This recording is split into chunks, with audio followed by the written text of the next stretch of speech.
자, 오늘은 2024학년도 대학 입학 전형 기본 사항에 대해서 말씀을 드리도록 하겠습니다. 자, 이 얘기는 자, 현재 고1, 내가 2005년도에 태어났다. 우리 고1 학생들이 반드시 알아야 될 기본적인 내용입니다. 자, 얼마 전이죠. 정말 얼마 전, 이틀 전, 8월 25일 수요일이죠.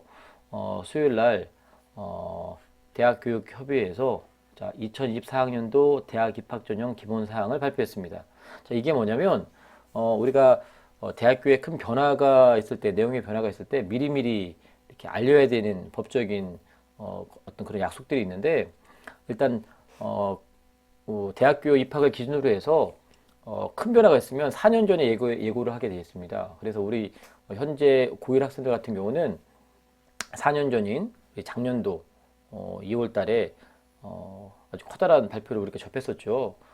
대표적인 게 수능이 바뀐다. 그리고 서울권에 있는 대학들 중에서 수시보다 정시로 더 많이 뽑겠다. 이런 내용들을 우리가 작년도 3학년 때, 중3 때 우리가 많이 겪었고요. 그 다음에 생활기록부도 어떤 변화가 있을 거다. 이런 얘기를 우리가 많이 들었습니다. 자, 그리고 고등학교 1학년 8월 말, 즉 9월 1일이 되기 전에 이렇게 전반적인 대학교의 기본 사항들 말을 하게 되고요. 내용을 발표하게 되고요. 그리고 고등학교 2학년 4월 말이 되면 이른바 시행계획이라 그래서 좀 더 구체적으로 수시와 정시의 비율들, 그 다음에 모집 내용들을 말하게 돼 있고, 그 다음에 고등학교 3학년이 되면 5월 달에 수시 관련된 모집 요강을 발표하게 돼 있습니다. 그런데 우리가 이 내용을 딱 보니까 큰 틀이 뭐냐? 대입 전형 운영의 안정성을 고려해서 전년도와의 일관성을 유지한다. 무슨 말입니까? 고등학교 2학년하고 흐름이 똑같다. 그러니까 고등학교 2학년들이 어떻게 가는지 보면 된다. 이 얘기는 고3과 다르다는 얘기입니다. 고2와 흐름이 같다. 그 다음에 학생부 종합전형에서 자기소개서를 폐지한다. 이런 얘기를 많이 들었죠.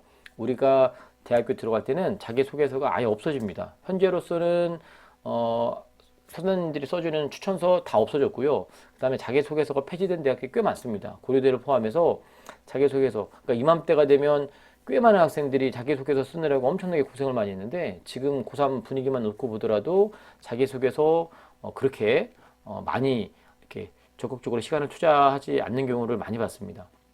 근데 우리 때는 아예 자기소개서 자체가 없어집니다. 그러니까 현재 고1 학생이 자기소개서에 쓸 내용을 위해서 뭔가를 한다 그러면 잘못된 거죠. 아무튼 이런 변화들이 있습니다.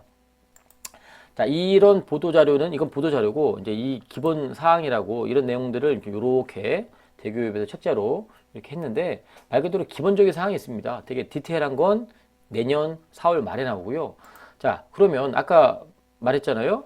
전년도하고 큰 흐름이 같다. 그러면 전년도가 어떤 내용인지 우리가 아는 게 중요하잖아요. 이게 올해 4월 말에 나왔던 고등학교 2학년 대상으로 한 대학 입학 전형 시행 계획입니다. 우리는 내년 4월 말에 나옵니다. 자, 가장 중요한 내용이 뭐냐? 자, 수도권은 정시 모집 인원이 증가하고 비수도권, 이른바 지방대는 수시 모집 인원이 증가한다. 우리가 정말로 명심해야 되는 건 뭐냐면, 정시 모집 인원이 증가했다는 얘기는 어디서 많이 들었습니다. 그런데 정확하게 디테일적으로 우리가 살펴보면 수도권, 특히나 그 중에서 서울에 있는 대학의 정시 모집 인원이 늘었고요. 그 이외 대학들은 수시 모집 인원이 증가한 겁니다. 그러니까 모든 대학이 다 수시가 는 게 아니라는 거예요. 두 번째, 수시에서는 학생부, 정시에서는 수능 위주. 이 흐름 우리 때도 같이 간다는 얘기고요. 고른기회 특별전형이 증가했다. 그러니까 그 고른기회에 해당하는 자격 요건을 가진 학생들에게는 되게 희소식이 되는 거고요.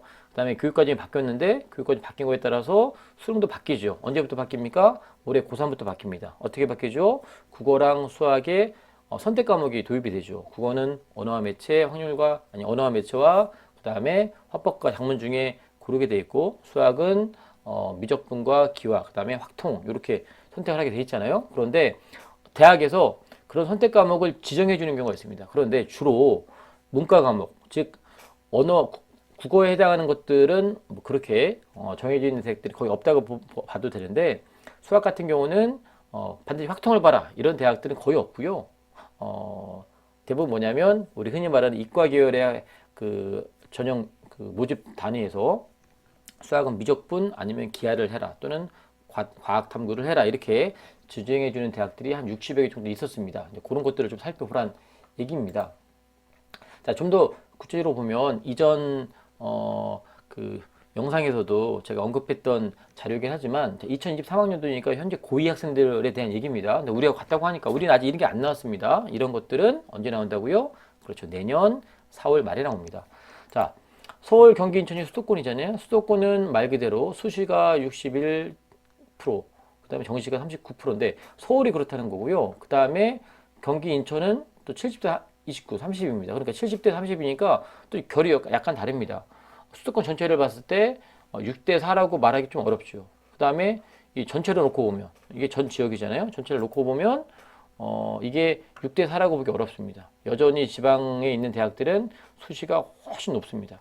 그리고 수시 핵심은 교과하고 종합 위주로 간다고 했는데 서울, 경기의 교과와 종합 전형은 이렇게 유지가 되지만 지방은 뭐 거의 어마어마합니다. 거의 80%, 90% 가까이 이렇게 해서 수시합이 이렇게 나오는 거죠. 자, 그리고 서울 상위 15개 대학을 한번 봤더니 수시 핵심은 교과하고 종합이라고 그랬잖아요. 전반적으로 한 45, 50% 가까이 차지하고요. 그리고 여전히 수시의 1번 전형은 종합 전형이다. 빨갛게 되어 있는 것은 최장력 있는 전형을 얘기하는 겁니다. 자, 그리고 정시는 당연히 수능 위주죠.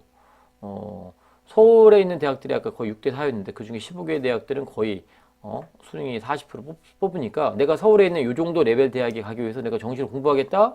틀린 말 아닙니다. 그런데 모든 학생들이 서울에 있는 대학 가는 거 아니잖아요. 아까 우리가 잠깐 인원을 봤지만 서울에 뽑는 인원들 다 합해봤자 몇 명이나 될까요? 여기 보세요. 서울에 있는 대학 뽑으면 다 합해봤자 8만 7천 명밖에 되지 않습니다. 근데 이게 서울에 있는 모든 대학입니다.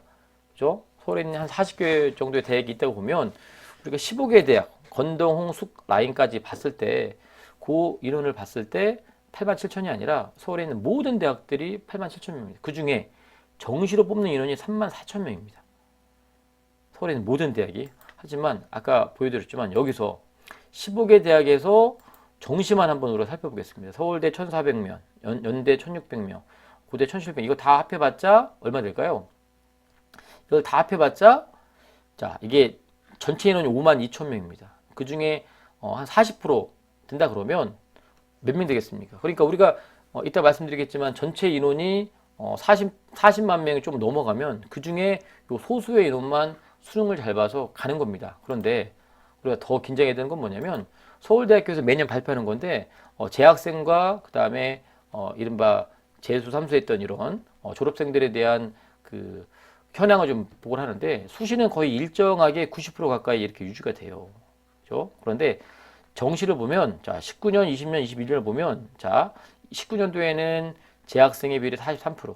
자 재학생이 43명이면 나머지 부분이 다 졸업생이라는 얘기잖아요. 그죠? 2020년은 37%. 그 다음에 2021년은 37%. 점점 줄고 있습니다.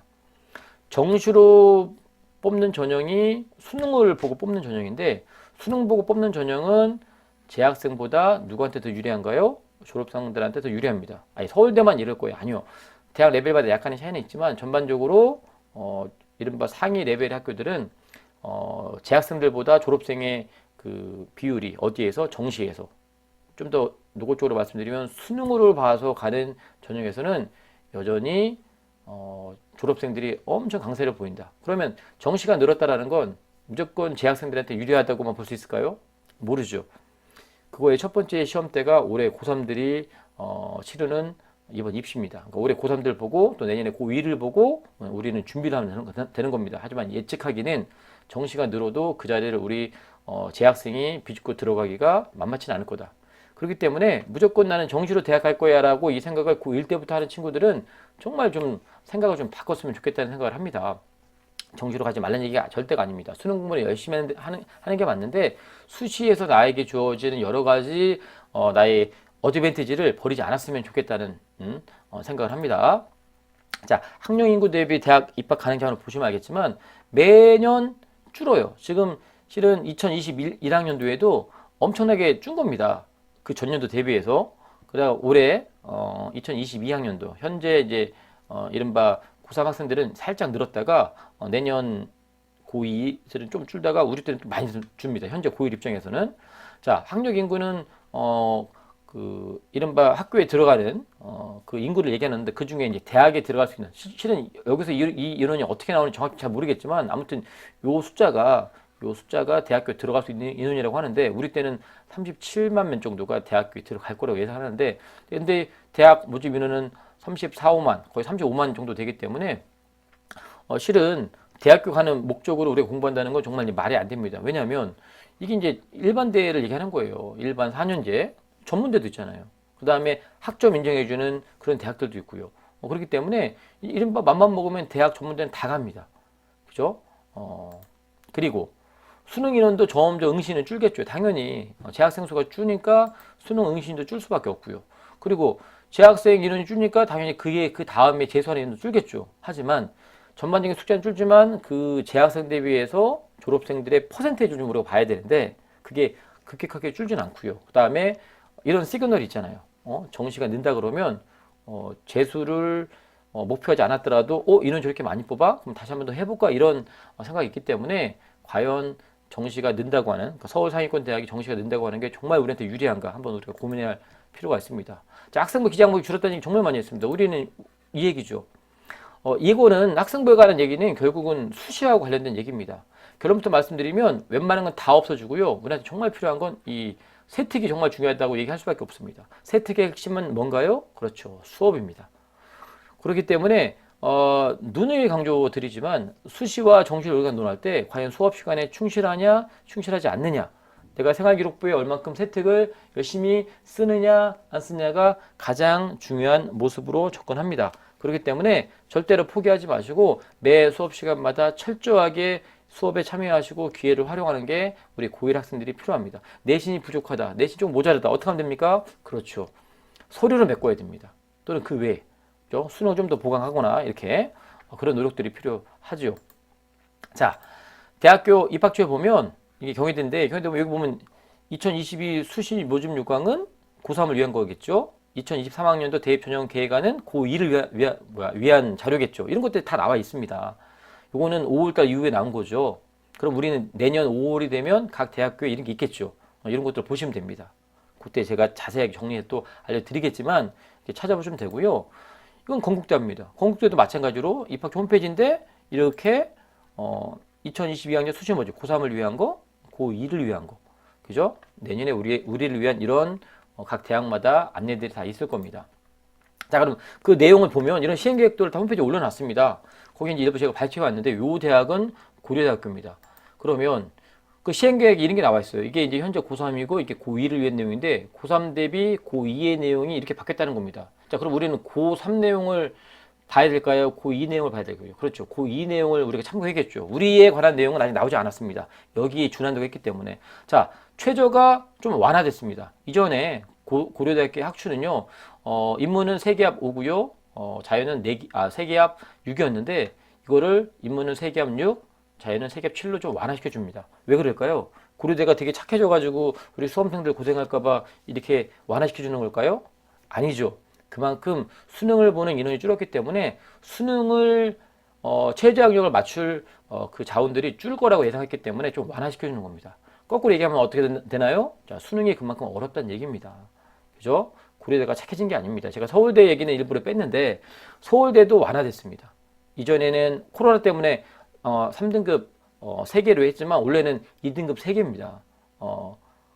서울대 전교 1등짜리 가는 대학 치고는 그래도 그렇게 센 건 아니었지만 그 서울대도 현 고2가 대학 갈 때는 수능 최저 학력을 되게 많이 완화시켜줬습니다. 근데 고대도 이렇게 완화시켜주고, 그러니까 이런 변화를 좀 미리 살펴보라는 얘기죠. 자, 옆에 있는 대학은 경희대입니다. 경희대 같은 경우는 학종이 더 줄고요, 그 다음에 정시로 더 늘리고요.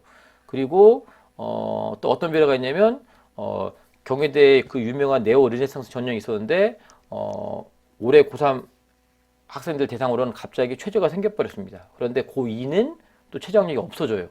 그러니까 이런 변화들이 있는데 우리는 그러면 어떻게 될까요? 아직까지는 모르죠. 내년 4월 말일에 나오는데 전반적인 분위기는 고2와 비슷하게 간다고 했기 때문에 최저가 없을 확률이 높겠죠. 이렇게 한번 우리가 예측할 수 있는 거고요.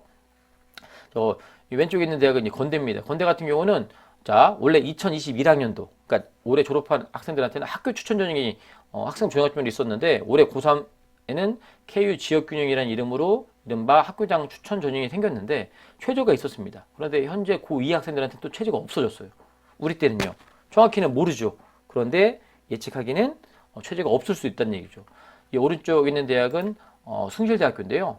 숭실대학교도 이렇게 시행계획을 보면 나오는데 뭐가 됐든 수시보다 정시 비율이 좀 더 늘어난다 뭐 이런 식으로 공지를 하고 있습니다. 그러니까 이런 변화들 자기가 희망하는 대학이 있으면 각 대학 입학처에 들어가서 올해 수시 모집 요각 보는 것도 중요하지만 시행계획을 보면 전반적인 흐름과 내용을 볼 수 있습니다. 자, 그래서 선생님이 항상 강조하지만 고3 돼서 뭔가 하려고 하면 너무 늦는다는 생각이 듭니다. 물론 여러분들이 고3 되면 너무 늦지 않았어. 지금이라도 열심히 하면 된다라고 선생님이 격려의 말을 하면서 연기를 할지도 모르겠지만 고1 때부터 우리가 정말로 준비해야 되는데 정말 희망하는 대학, 목표하는 대학이 있다면 고2 학생들에 준해서 거기에 맞춰서 준비하면 됩니다. 네, 근데 현장에서 선생님이 느끼는 가장 큰 걱정은 뭐냐면 여러분들이 생각보다 내신이 잘 안 나오죠. 근데 이것도요, 잘 따져보면 내신이 안 나올 수밖에 없습니다. 구조적으로. 왜? 인원이 줄었잖아요. 전국적으로 인원이 무지하게 많이 줄었기 때문에 당연히 우리가 생각했던 그 내신 등급이 안 나올 수 있습니다. 그러면 내신이 안 나오니까 곧바로 나는 정시로 넘어갈 거야 라고 생각하지 마시고 부족한 내신을 올리기 위해서 더 노력하는 게 나을 수 있고요. 그 다음에 그럼에도 불구하고 너무 힘들다. 우리 학교의 구조상 어렵다. 그러면 소리적인 부분들을 만회할 준비를 하시고요. 그리고 수시와 정시를 별개로 보지 마시고 수능 공부도 같이 병행해서 하다 보면 나중에 정말 많은 기회가 있습니다. 1학년 1학기를 마치고 나서 나는 정시로 대학 갈 거야 이렇게 마음 먹은 친구들이 있다면 절대로 생각을 고쳐 먹으시고요. 다시 한번 학교에서 내가 할 수 있는 일들을 했으면 좋겠습니다. 그리고 더 중요한 건 뭐냐면 코로나 때문에 아무것도 안 하는 친구들이 있을 수 있습니다. 정신 바짝 차리시고요. 이제 더 이상 나락으로 떨어지지 마시고 자기 시간 관리 잘 하셔서 의미 있는 하루하루를 보냈으면 좋겠습니다. 이 영상이 여러분들에게 많은 도움이 되기를 간절히 바라면서 여기서 마치도록 하겠습니다.